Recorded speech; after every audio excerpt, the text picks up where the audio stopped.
Hello, everyone, and welcome to Meticulous Talks on January 11th, 2025. I'm Chris Records. And I'm Hithroc. Happy New Year. You beat me to it. Happy New Year.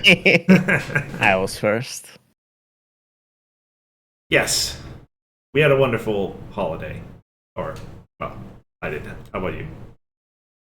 I think my holidays are starting now, rather than my actual New Year holidays were fairly uneventful. I was just chilling home, and now when the real fun begins, because Yeah, I'm going on a train to Vanhoover. that makes sense. Yeah. Oh, yeah, so you're leaving this week, right? I'm leaving tomorrow. Fair enough. What day are you going to be in Winnipeg? I might be able to meet you this time. Yeah, I'll check the schedule. I'm not too sure, but it would be great. You can meet me and 5 other people who are going with me. Mm-hmm. So yeah, we can see if they can make that happen. But also, tr- I know. train schedule is plus or subject to minus change. 5 hours or whatever, yeah. Yeah. But yeah. Yeah. So, just before we left off for the holidays last year, we had made a pretty major announcement about some new cards, unofficial new cards. And this stream will be, I guess, just kind of an update. We spent some time over the holidays doing some testing and evaluation, decided to make some significant changes. So we'll talk about that. We'll talk about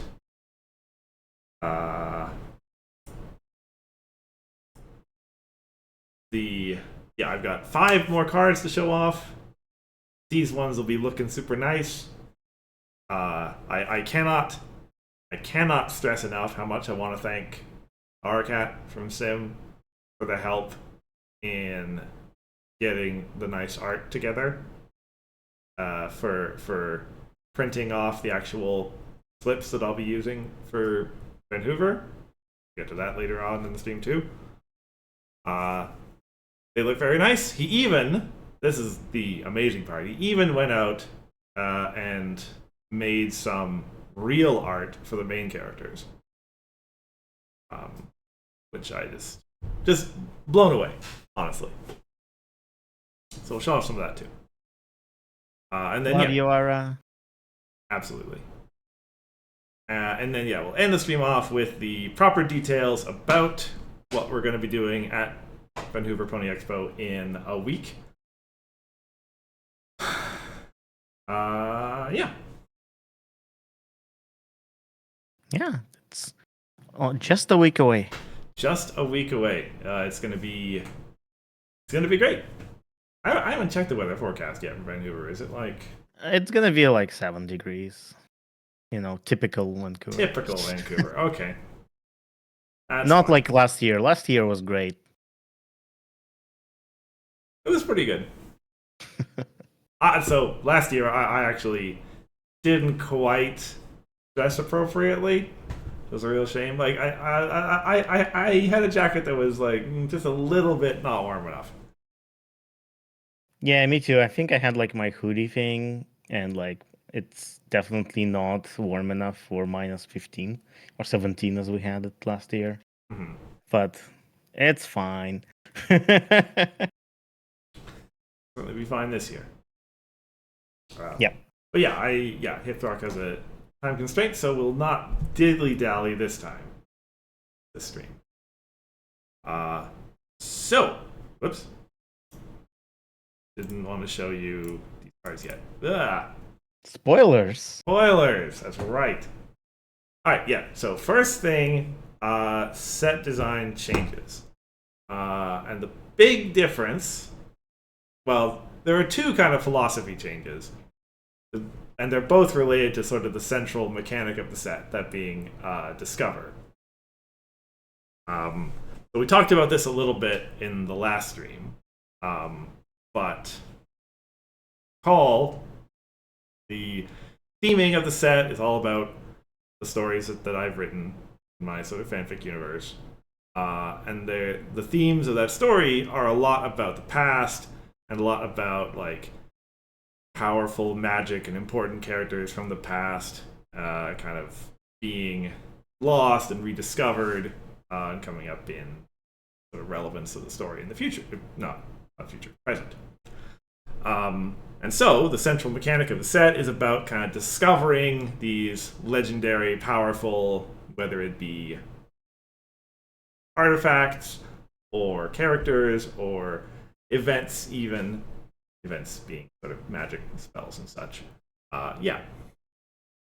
Now, the way it used to work was kind of complicated, and broadly speaking, it's been changed to be simpler. Both because we're going to be running a limited event, and I wanted to like hopefully, I don't know, but hopefully make the mechanic a little bit more relevant to a limited space. Yeah. But also just because simpler in general is better in any context. It makes it like the simpler that a mechanic is, the easier it is for it to like synergize with other stuff. And yeah, also just easier for people to understand as they get into the set. Yeah.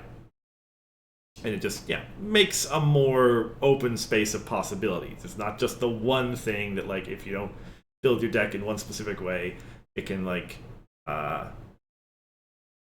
fit with other styles of playing the game a little bit better. Mm-hmm. So, yeah, just to update, it used to be that if a card said Discover on it, you could search your discard pile for a legendary card, banish it, and you would have to exhaust characters equaling its legend cost to power equaling its legend cost in order to activate its legend ability. Now, Discover is still a trigger, and it comes with a numeric value. So Discover 2, Discover 3, Discover 4. What that means is you get to put the top X cards of your deck into your discard pile, 2, 3, 4, and then search your discard pile for a legendary card. If you got one, banish it, and you don't have to exhaust stuff anymore. It's just if you have color in play, kind of exactly the same way the Unity works. If you have color in play matching the requirements of the legendary ability, then you get the legendary ability. So in a way, it's kind of like Orchard Blossoms text. You get to put the top 2 in, and then if something's in your discard pile, you get its effect, kind of, sort of. Yeah, sort of. So this should make it easier to trigger legend effects without like building your deck around it, because now you don't have to. You have means to get things into your discard pile. Mm-hmm. Yeah, and it helps also that there are a couple of other cards in the set and ideas that also kind of interact with the discard pile. So having the set's main mechanic be a way to get cards into your discard pile also kind of helped bring the set together as well. Mm-hmm. So, it does still come with a cost, of course, of milling yourself at least a little bit.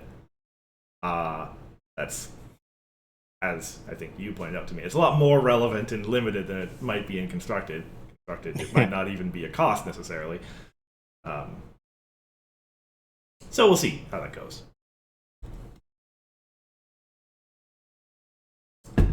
And the other design change is basically just a whole bunch of cards got changed up to have triggers when you discover stuff. So like every color has at least one legend card that they have access to. They have one card that I don't know that we showed off any last week. Maybe we did. At least one card that's like, if you have successfully discovered, then some special effect. And now every color also has a card that says, when you discover, just, it doesn't matter if you successfully do a legend effect or not, then get some other trigger. So I guess it's a little bit more Discover support for all the colors, really. Yeah. And now, discovering, even if you don't get the legend effect, is a little bit more relevant. Mm-hmm. And there is, I think, one... Yeah, or... I've already forgotten which cards I put in the slides today, even though I did it just like 10 minutes ago. But we'll see. Yeah, I'll be surprised for everyone. So, yeah, those are the main differences. So, let's talk about cards. I wanted to show off some of, as I said, I wanted to show off some of Ara's great art. This is AI generated art. But the whole set's going to have AI generated art, so it's not like whatever, Yeah. right? Admittedly,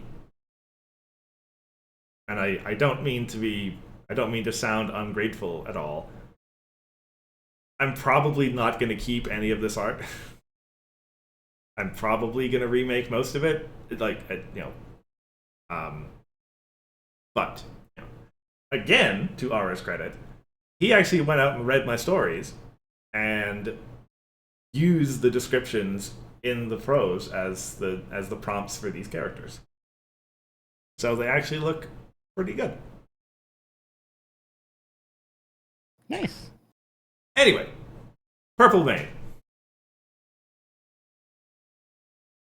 Hithrock, I'm sure you know what I want out of a Purple Vein. There's only one thing that Cursed wants. It's a unicorn aggro. Yeah. And admittedly, let me just talk about this main a little bit. It's a Celestia main. That's the other thing I want out of a Purple main. But anyway, 1 and 3, 3 and 4. You already have a purple Celestia main. How many more purple Celestias do you need? And you already have a Trixie main, but that hasn't stopped you from asking for more. Well, I'm making one more. Well, that's what I'm doing too. Anyway, continue. Yeah, 1 and 3, 3 and 4, Alicorn, usual numbers. Yes. Start side, when you play an event with purple requirement, turn this card over. Boosted side, same thing, when you play an event with purple requirement, you have one of your friends gain power equal to the played event's power at the end of the turn. Yes, this is purple aggro. Yes, it is all about playing events. I feel is what purple aggro, well, I mean, reasonable people can differ, but I think it's a reasonable direction to take it in. Yeah. In particular, in the modern era, purple has access to lots of events that generate AT. Let's be frank. Between Tranquility and the purple-blue stuff, should be pretty strong, I think. Admittedly, Tranquility is only +2 power if it's used with this main. And +2 power for literally free. Mm-hmm. Because Tranquility is always free. In the worst case, it replaces itself and gives you the AT back, Yeah. You do need... So, the flip is a little bit... I mean, Tranquility again. Another purple main that's like, oh man, I really wish I draw Tranquility in my opening hand. Because actually, the other Celestia is the same, right? She wants events in your discard pile. Mm-hmm. Yeah. So yeah, you will need to be careful with the way that you built your deck. Probably want to start with Buckball, like every main does. Not all of them, but most of them. There are some, obviously events in this set which will help you out with that one requirement, etc. But yeah, so probably I would be, I think, surprised if I saw anyone running this in the limited event. We'll see. It is something you kind of have to build around, I think. It depends on your pool, but yeah, it's unlikely you'll get enough specifically purple requirement events to both flip this main and to use it effectively in limited. Yeah, which is a little unfortunate. But not every main is a good limited main. Yeah, some mains are sort of constructed princesses.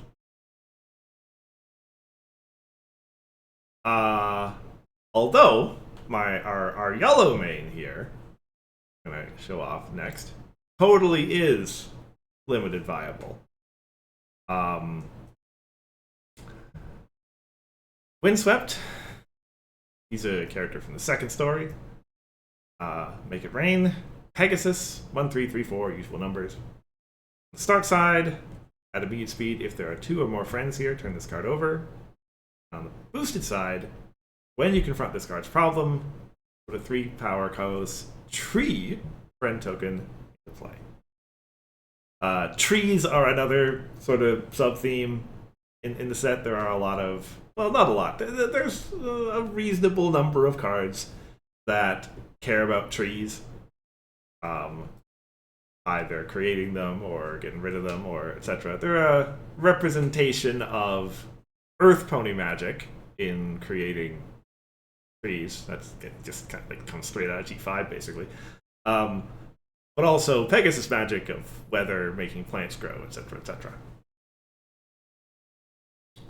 Yeah. But yeah, seems like a strong effect. For sure. Yeah, this is just 3 power into play when you confront the card's problem. It is colorless, so keep that in mind if you're trying to use this to do confront tricks. But pretty straightforward. Like, we consider this kind of like a 6 power main, basically, in the score phase. Wow, not quite, right? Because you need to confront something first. Yeah, if you're always confronting. Yeah, it's more you can. The way I think about this main is either as nurturing nature. You know how she exhausts to go to some problem. Mm-hmm. So this main kind of does this. If you confront the problem with this main, you can get free power at some other problem. Or Bluna, you know, things like that. Sure. Yeah. Same basic face-off trick of the power, yeah, not being where it necessarily is. Yeah, and like eventually you'll accumulate more tree tokens. Yeah.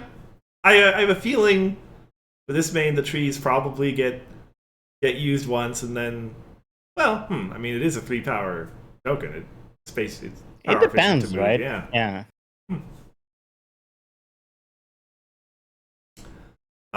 And nice logistics note. Since Sim was so kind last set as to give us generic 3 power colorless tokens, why not trees?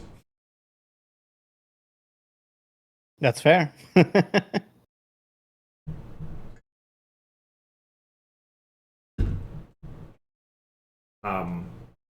Well, yeah, this main is probably crazy and limited because you just keep getting tokens, and free power is a really good amount of power. Yeah, I guess yeah. We'll see if I need to be a little scared of this main in limited. I think there are, like, you know, not Celestia as we mentioned. I think some of the other ones have a chance potentially. Like, that is one thing I'm a little afraid of, and I think I mentioned this to you before, is that some of the cards in the set are a little too build-aroundy. Mm-hmm. There's not enough generically useful stuff, but we'll see. Yeah. We'll see. I mean, this is why you usually... Like, it's... will not make much sense here, but in, like, official limited formats, you usually have packs from multiple sets, right? Fair enough, yeah.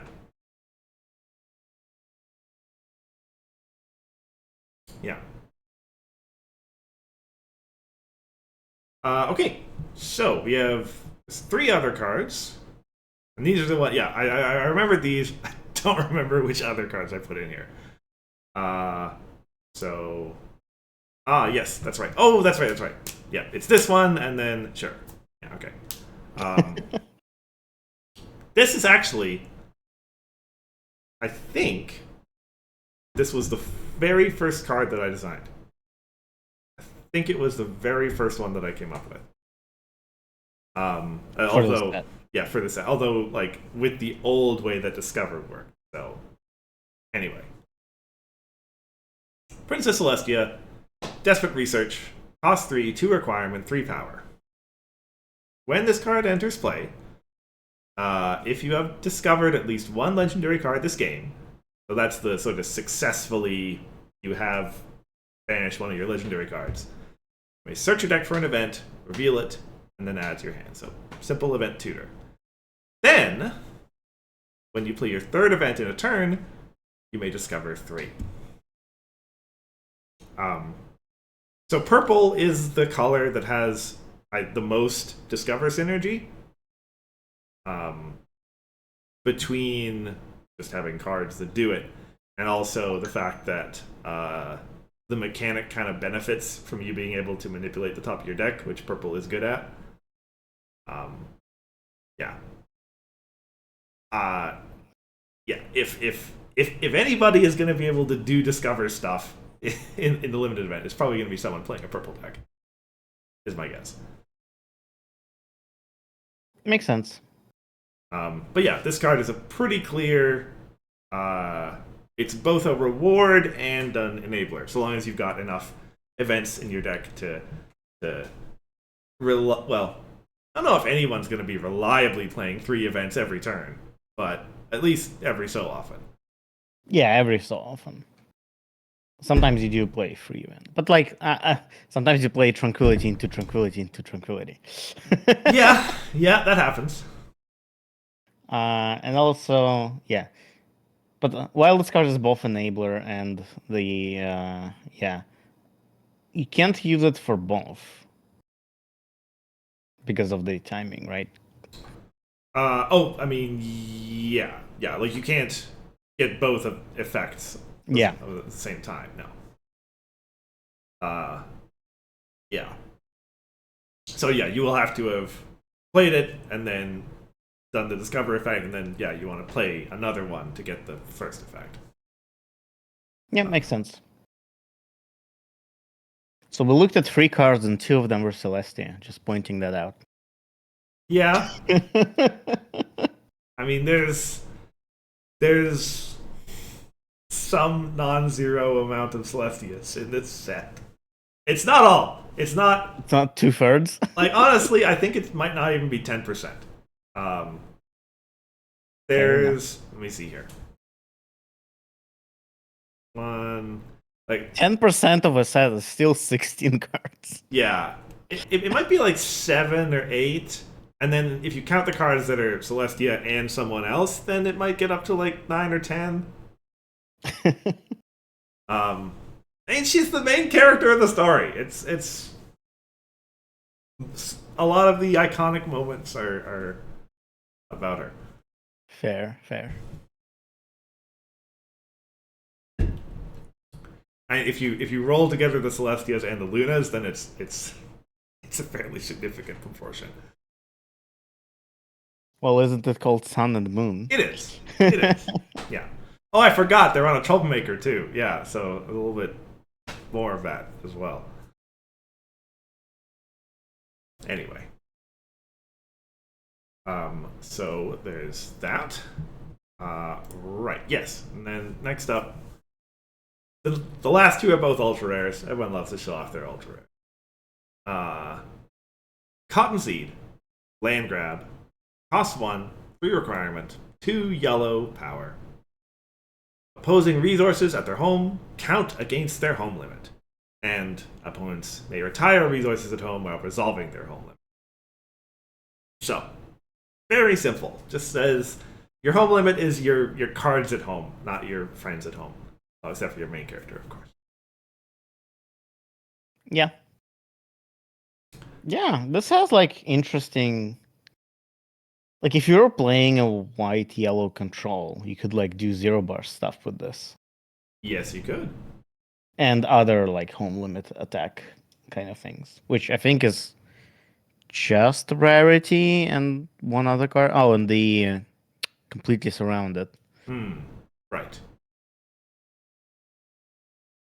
So yeah, Yeah, and it's an, it's an not. interesting control tool, which interestingly enough does not do too much by itself, but Mhm.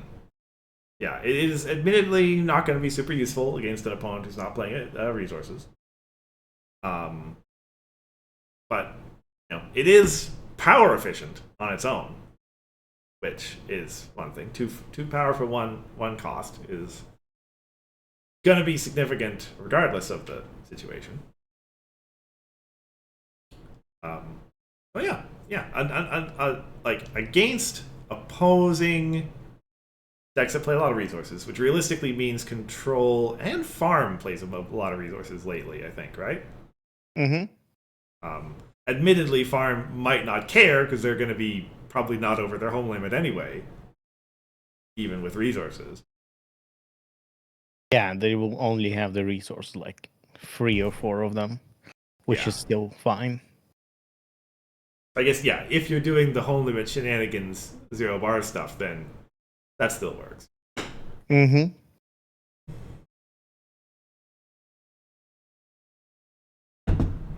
But yeah, a nice. This is a somewhat crazy ability, I guess you could say. Um, but I think a simple enough idea to grasp. Yeah, it's a cool card for sure. Yeah. Between, like, there is actually a card that I redid at a fairly late juncture that I don't think you've seen yet, Hithrock. That messes with things in an even bigger way than this. That I'm gonna leave that one for the limited. See if anyone gets it. Interesting. Maybe I will get it. We'll see. And then yeah, there's one card left. Our purple ultra rare friend. One of my favorite designs from the set, and also a legend. We had shown off a legendary card in the last stream, but this is a purple one. Star Swirl the Bearded, Astral Fury, cost 4, 5 requirement, 4 purple power. Big numbers. It is magic restored, and it has a legend effect for 12 purple, which puts any number of events in your discard pile into your hand. 5, 10, your entire deck, who knows? Well, not your entire deck, you got this in there. Anyway, and then, when you play an event, you can remove a magic counter from this card to banish a friend, put that friend into play. Basically, as long as Star Swirl's got magic, every event in your deck is a portal. I hope I get that unlimited. I hope so too. I think it's a cool card. I mean, I think Portal is probably the most iconic purple card that's ever been printed. Uh, I maybe there's like Gyro. Hmm. Gyro's a fair point. Gyro's a fair point. Cover to cover. Hmm. There's a lot of very purple cards. There's some ones up at the top, but Portal is up there at least. It's in the conversation. Yes, absolutely. Yeah. So I figure, yeah. What could be more super wizard than just say, oh yeah, all the cards in all the events in your deck are portals in addition to their other stuff. This will, like, I guess I haven't tested it, but I'm pretty sure that this helps Magic combo a fair bit.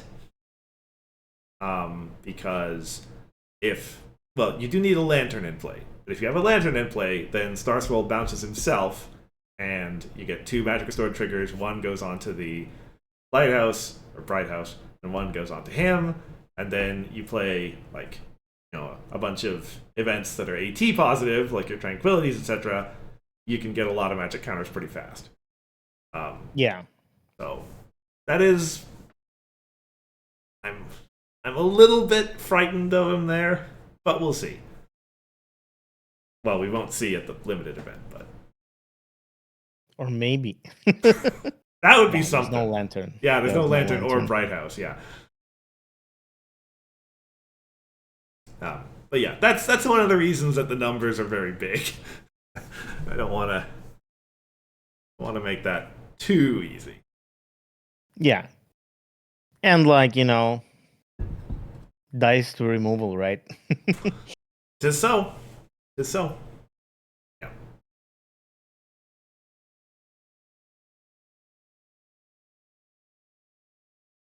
All right. Well, I guess I could have fit a couple more cards in. I guess.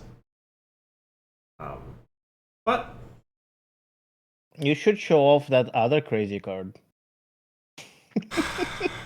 I want to save some surprises. Yeah, that's fair. For the limited, and it's an ultra rare. It is entirely possible that it's not going to show up at all. Although, wait a second. How many ultra rares are there in the set? There's 12, I think. Okay. And I so if you have 12 players, it's very likely that we will see every single ultra rare. Well, I only made 8 pools. Oh, okay, fair enough. So we'll see probably 8 ultra rares. Yeah. Because it should be, generally on average it is 1 ultra rare per pool. Yeah. So we'll see. Yes.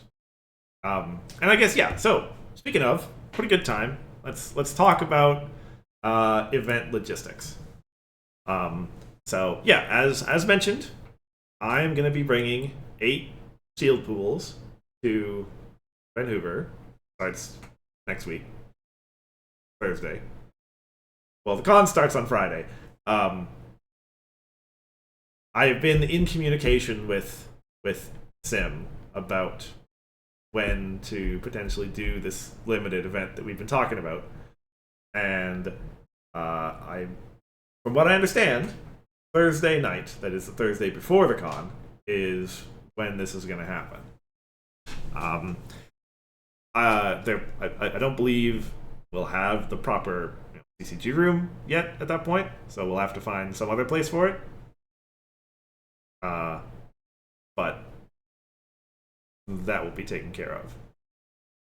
Strictly speaking, that's not my problem to solve, but we'll see. I think GP mentioned finding a suite or something around somewhere to do it. Yeah, we'll figure it out. So as I mentioned, 8 pools. I am probably not going to be playing myself. I'll be answering people's questions and gathering feedback, and kind of similar to the way Pages always does for his cubes, right? It's at least my thought. And I understand this is effectively like a closed alpha test. So I hope Hithroc and I have put effort into making sure this is not going to be a complete disaster. I make no guarantees about that. We shall see. I am going to be there to get information, to get feedback, things that are good, things that are bad, things that work, things that don't, and everything will go back into further design and refinement.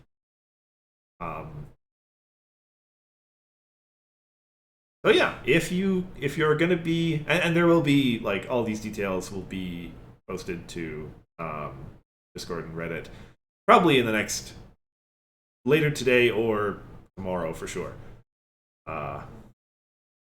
Yeah. Yeah, makes sense. Yeah. So if you're gonna be at Vanhoover, and you've got your Thursday night is free, um, you can get even more cards in if you want.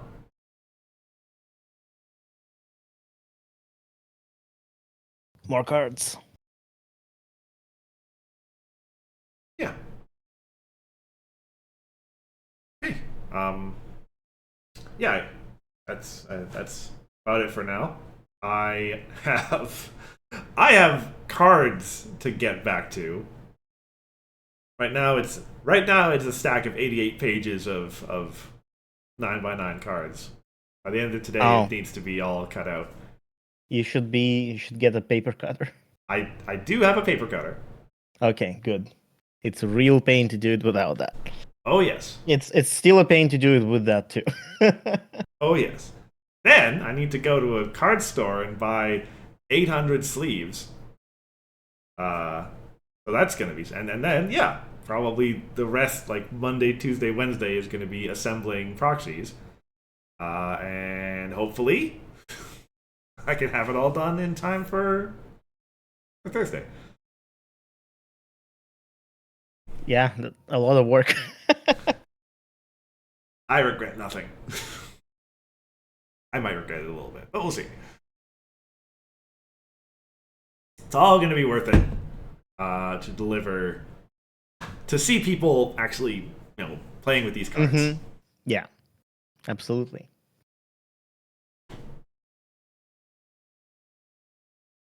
Okay. Well, I guess that'll be it for us today, unless you want to add anything.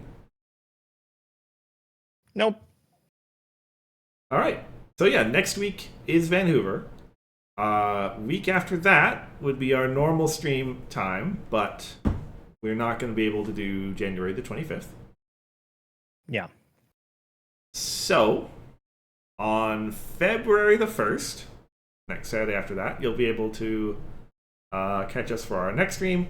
Probably talking about the results of the tournaments, the other tournaments, the normal pony cards tournaments held at Vancouver. I mean, we could talk about the non-normal pony cat tournaments as well. We'll By see. which you mean your event. Well, that and the cube, I guess. But yeah, yeah. We'll see. Well, maybe we'll have time for a footnote about how things went. Yeah. All right. Otherwise, thank you everyone for coming out.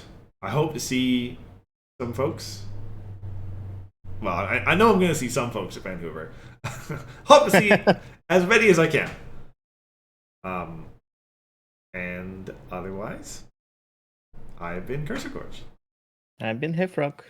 And we will see you in February, I guess. Oh, I suppose I should mention February being, as everyone knows, anniversary month for us. There will be details about that before. Okay, so there'll be details about that, and also after Vanhoover is when Invitational is going to be starting, and so there's details about that coming out too at some point over January. Things are happening. Yes, first few months of this year, something else. All right, we will see you then. Bye.